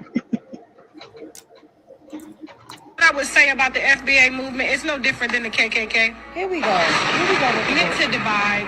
KKK. Meant to separate you, to isolate you, to have you looking at other races that look like you. That's not another race. Pause. See, that's how you know she's stupid. They're not another race, dummy. They're the same race. you're the same race. You're a different damn ethnic group. You're the same race. You're all African people. So it's not looking at a different race. A different ethnic group, yes, but not a different race. See, that's why they listen to you, because they know you're stupid. You're a moron. Have you looking at a different race? Me and Jovi are the same race, but we're different ethnic groups. But we're the same people, the same race. Stupid. That's what xenophobia means. Being hateful to the same race of people or races to your own race. The people in South Africa are the same people in Ghana, same people in Kenya, but they're ethnically different. Go ahead. The same foundation and principles that the Ku Klux Klan build themselves on, which is protecting their whiteness, their pureness, not knowing that they are not pure. It's a lie. And I don't get involved in these types of conversations because it's ridiculous. You don't. You don't get caught in it because it's not gossip and bullshit and talking about somebody who's butt naked, who's been sucking on each other's penises and going to each other's buttholes. That's your topic. You know it. So I don't know why you ventured over here anyway into this. You don't even know what a race is. Being different races. You shouldn't even brought that. You ain't know that these people are the same race, you moron. Go ahead, Joe. Anybody that knows me knows that I cannot stand Tasha K. She called me barren. She called me fruitless. She talked about my fertility because I didn't have children. She just really dragged me through the mud as a woman and as a mother. She's absolutely disgusting for how she treated me because of a man and what he said. Anyways, moving forward, the only reason why she's sitting up here calling the FBA, first of all, y'all know I don't scream FBA from the rooftops, but at the core of its meaning, foundational Black American, meaning you do not have an immigrant background. That's all it means. I don't have an immigrant background. Her husband is an African man. Her children are by ethnic. I believe Tasha is American. I know she's from Florida. That's as much as I know. And that's why she's going so hard. But to compare it to the Triple K as if people that do rep FBA hard are out here lynching. FBA is lynching people? Is FBA stopping people from getting jobs? Is FBA running up into their little Hades and their little enclaves and their little Africa towns and burning it down? Is FBA vandalizing their properties?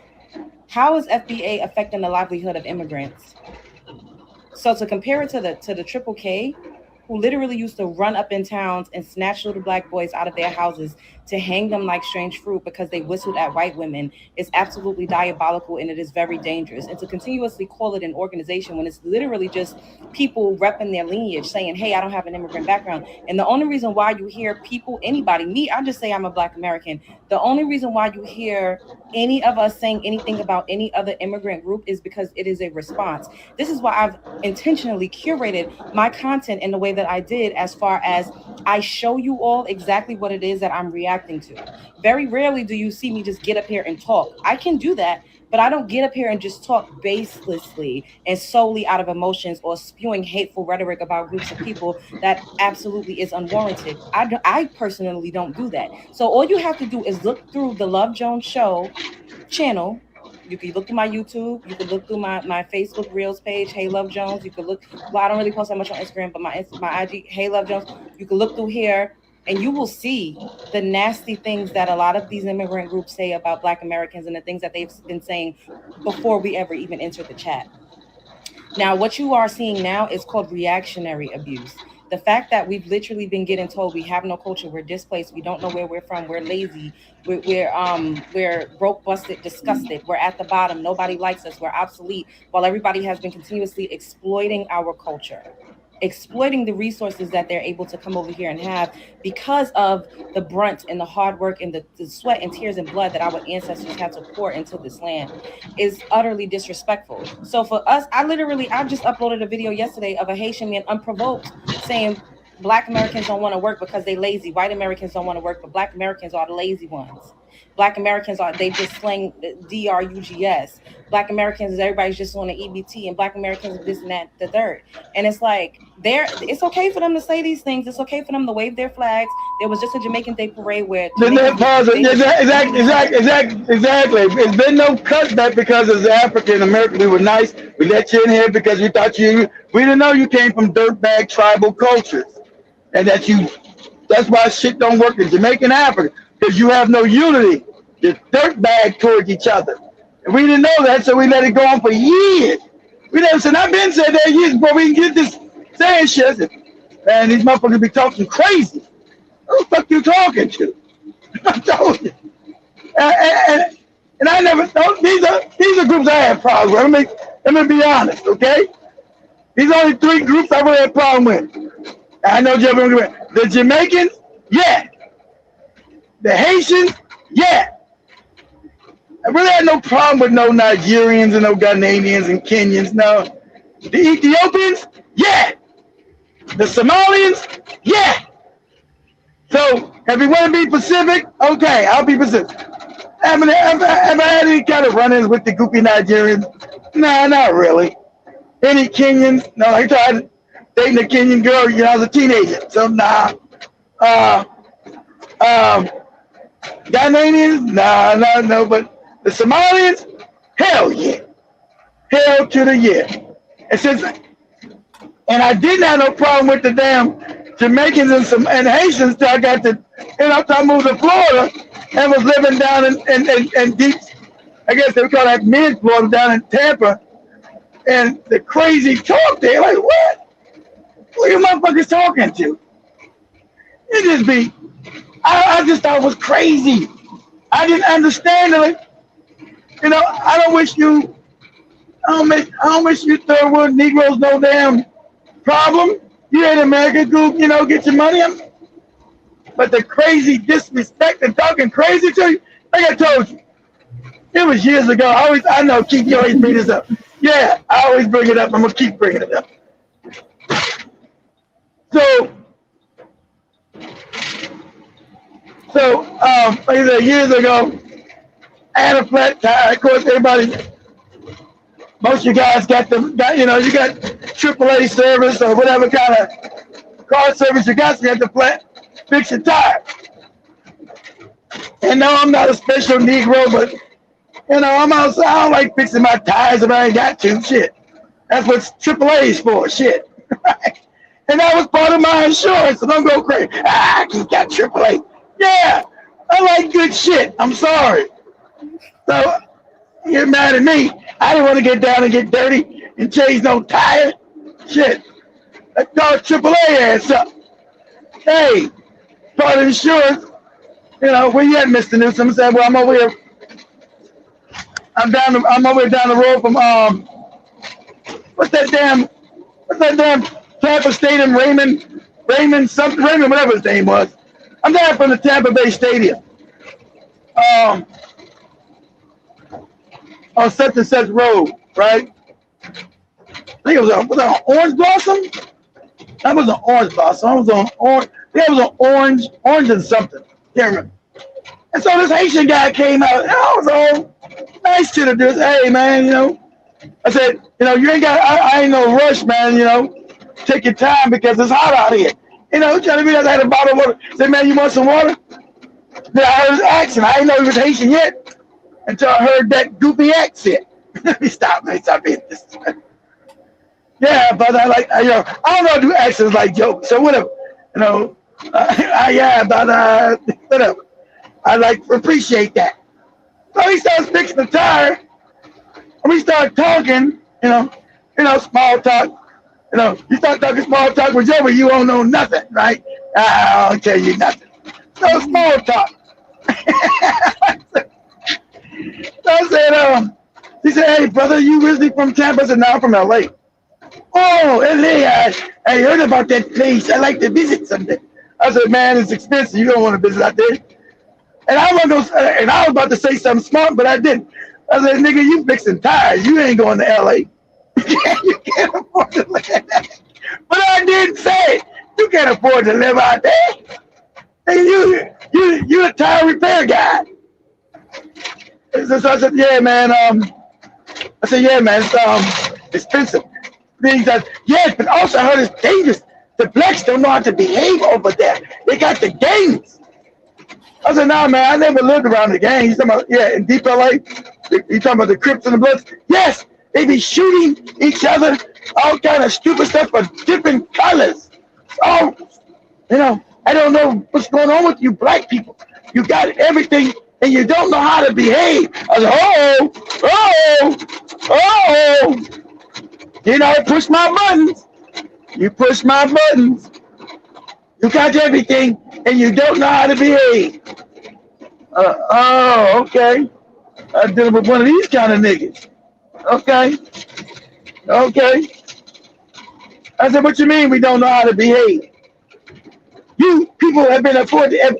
I said, we people. Yes, you black Americans, you've been afforded everything. You are blessed with everything that other black people around the world. I said, we fought for this shit? Why you immigrants, why you immigrants keep talking that fuck shit about we got everything? We fought for this stuff? You know that we had apartheid here, like that in South. Do you understand this? America was an apartheid state called segregation, and we couldn't drink out their water faucet. We couldn't go to the bathroom. We couldn't eat. You understand the only reason why you can do that now? Because my people fought in the streets, got shot in the head, died. You understand that? It just the white man just didn't all of a sudden be good and say, "Oh, I'm gonna let you black people have shit." You understand it? Oh, you guys always try to make it more than what it is. I'm like, wow. I said, oh, wow. I said, and I'll be high. I'm about to punch this Haitian in the back of his fucking head while he's fucking with my tie. you black people, you black Americans always try to play the victim and make it harder than what it is. I was like, what? I said, listen here, dude. You're starting to piss me off. I said, you're starting to piss me off. You better just go and focus on that fucking tire. You're starting to piss me off. But yeah, shit. Reason why you can I want to say so bad, but black America we usually be respectful. I want to say that's the reason why your bitch ass can come over here and be in Tampa and change this tire and not around some trash in Haiti. What are you talking about? What are you talking to? No, that conversation was I said, dude, I don't want to talk to you no more. Just go and fix my tire. Just go fix the tire. You got that's one thing I believe in, having nice cars. Black people, I got that from my father. I ain't gonna lie, I'm messed up like that. I believe in having nice cars. So, he down there fixing my Escalade tire and talking shit. And this is a nice car too. I said, yeah, you said we complain a lot. I didn't complain to get the car. And this car costs more than you making a whole motherfucking year. Got that? You understand that? I lost it. This car costs more than you making a whole fucking year. You understand that? Tell me about that shit. Fuck out of here. Fix my tire and get your fuck ass out of here. Dang, it's almost 2 o'clock already, Joey? Yes, it is literally.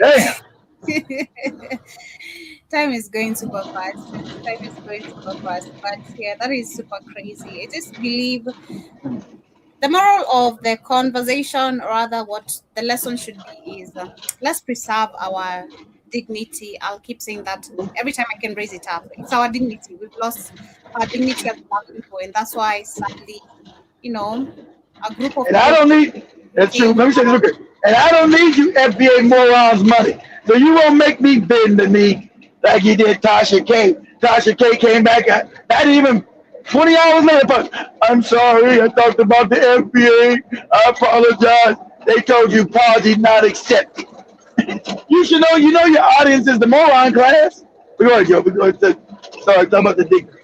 Yeah, I'm just saying that as black people, for us to be able to fight, we have to go back to our dignity, because black people are being cheated on because they don't have dignity for themselves. They don't know what to stand on. They too confused. Let me just use that. Black people are too confused.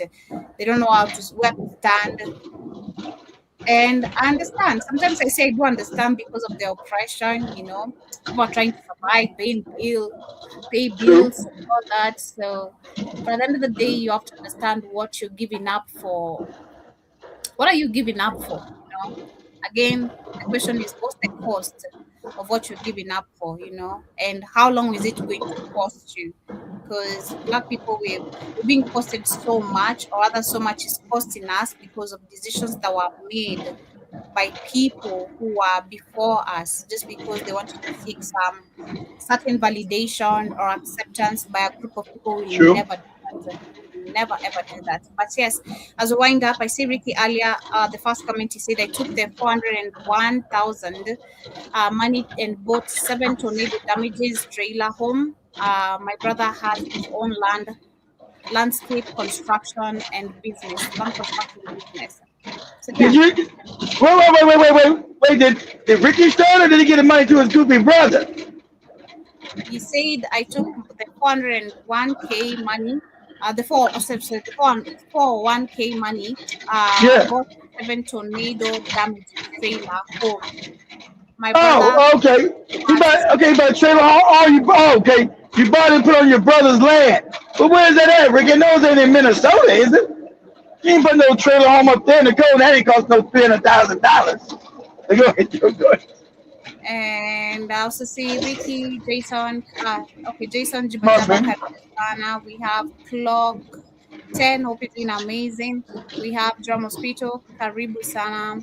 I had to step away for a bit to see the eclipse or like this. Okay, Karibu says we have Jarake as well. Ricky says Ghana's president said the same thing. They took smart one to America.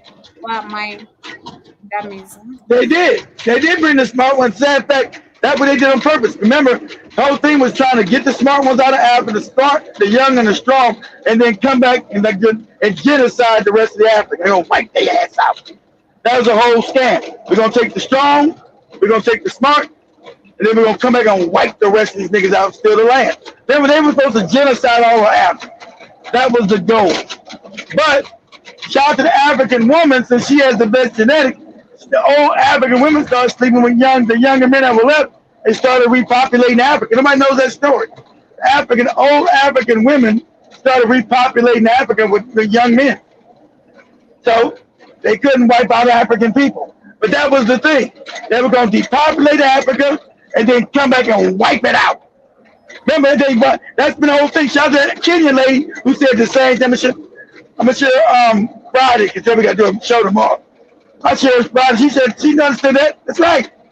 They were taking the Africans out of Africa, depopulated, workers to death over here, kill us, get rich, and then come back and wipe the rest of the niggas out in the continent. That was the goal. Wipe their ass out. Wipe us out over here, workers to death over here, and then wipe them back out in the continent, get rid of their ass, wipe them out. But go ahead, Joby.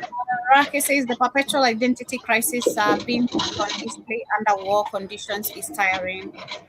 Ricky says, I love my families. All of my families do have born in this fight with the FBA. I bet there are families in America close to that our family. John Mosquito says, so the Gullah Geechee got the land and certain benefits like the Indians. I didn't know that. And they got land. They got land in that. Since they were allowed to keep their culture, somehow allowed to keep their African culture. So they know their culture more than most Black Americans do. So when you go to the area, they own all this land on the coast of South Carolina, going down into Georgia. So they own all this land. Is all that, white people always want to put a resort on the beach and tell niggas they can't come. Like they got in Jamaica, Nigeria, like they're trying to do in Kenya, and Mombasa and Diani over there. I can't come to this beach. Like what?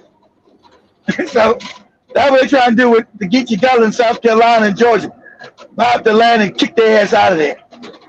And since so now they say, oh, these ain't Africans. They're not. They say they're Indians. So they shouldn't be a protected class. They say they're Indians. So shit, let's get rid of that. protective class shit. Zaba says Tasha K comes across as a nut emo. Jackie says this internet I'm about done in a few more years. Seriously, purging needs to happen. Shout to Sister Monique. Hope you're doing great and nice to see you. Also, see Jibba says I can't sleep. I can't listen to Tariq for long. He smacks his lips in the mic too much. Oh man, I can't stand that either. Who's that? Jibba Jabba? Yeah. What you say, Joey? What you about to say, Joey? What's that smacking the lips on the? What's that like smacking? What the? Did you be doing it? What's that? Like I'm not getting smacking the lips on the mic. Do you know you be doing it? Like this, Joey. What's my going like this? Nah, I hate. Yeah, Joey, let me talk to you. How you doing, girl? A lot of women do that shit. That shit's annoying. What? A lot of women. I don't. I said you did it. I said a lot of women. Did I say Joey? I said I'm no JOBY. I said a lot of women do that shit. It's annoying. Yeah, I hate someone who chews loud. I hate someone who smacks. I don't like that shit. No. Exactly. Those people find it annoying. That's what he does. He smacks his lips. I agree with Jibba Jab. He does that. You say, and then call somebody else zesty. You sounding zesty, nigga. He's the zesty one. Like, exactly. That's the one. You sound like, we call them in Kenya, we call them chokora. The street kids always have the gum bottle on their mouth, just smelling the gum or whatever, having just the gum bottle on their mouth for no goddamn reason. It's just crazy. Call them chokora. Sounds like that. Jackie says they are living black federal agents. This pathetic abroad with their breasts out again. And says stupid people get platformed. This is the strategy. The Ashkenazis. And then I agree. It's all Ashkenazi shit. Yep. Keep everybody divided. I agree with you. I definitely agree. We have my brother says Love Jones is ignorant too. I've seen her channel. She couldn't speak on this. I Love Jones lady, that Joby. I never seen that lady, but when Joby shows her doing some kind of reaction, I never pay attention to that Love Jones lady. I don't never. She'll never come in my algorithm. I only see her when Joby shares her video, so I can't make no comment on her goofy ass. Yeah or nay. Jibba says, Joby, can you change a flat tire or do you have a seat in the truck for that? You know she gonna have a step. That's right. Hey Joby, when the tire goes flat, you gonna change it? I just said I didn't understand the logic behind changing tires or black people have extra tires until the story I just shared from the beginning, right? I just said talking about the green book and the shoe box. There's a story I've shared today again showing how black people survived the sundown, the sundown towns, of course, which we know the green book is included, the shoe box, which I've shared the story of. But you don't know that, Joby. Joby, it's gonna be tires in their trucks. I didn't know the logic of people having tires in their trucks because I was like, how come people just have like spare tires in their cars? And then you go because the tire goes flat, Joby. Hit something and it goes flat. And you gotta change the tire. No. But now, based on the black story that I've just shared, it shows again black people had no one to depend on but just themselves. So you had to. I know. You had to do your own tire. That's what we're saying, Joby. Are you gonna have a simp? You're gonna call a simp to come out to you when you have a flat tire to change the tire. Are you gonna do it? No, without the propaganda being quoted, I'm really a strong, independent woman. Don't play with me, okay? We're gonna see how strong. We're gonna see how strong and independent she is when she had to change that damn tire. I've stayed with the propaganda aside. Like for me, I just know I handle my shit alone. I don't. Yeah, women can change tires. It's not hard to do. You just crank it up, take the lug nuts. You better make sure your lug, but you better make sure it's tightened. You go down the road and the wheels come off and you be dead. You better make sure you put the. I don't like simps anyway. If you're a simp, you have to be sending money. That's the only way you can be my simp. You know, you just have to send me money, and then I'm gonna call a mechanic who's gonna come fix my tire. Okay. We just asking for a friend. No, I'm telling you the truth. Tell the friend that the only way you can become my simp is if you're sending money, because the money is gonna provide the rest of the things. Simple as that.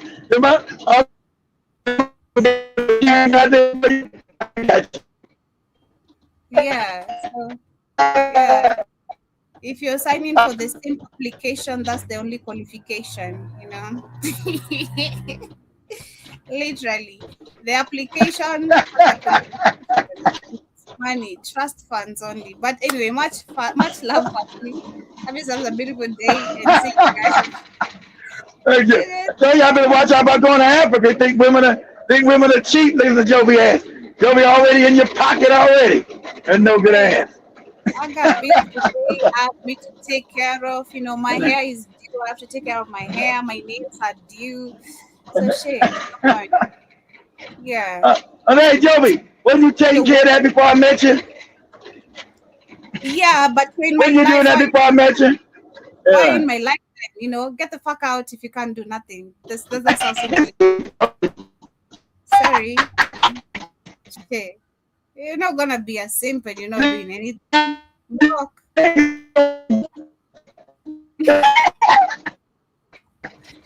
Block and deleted. But much love, family. Have a beautiful day, guys. Tomorrow. What's up, family? And we're out.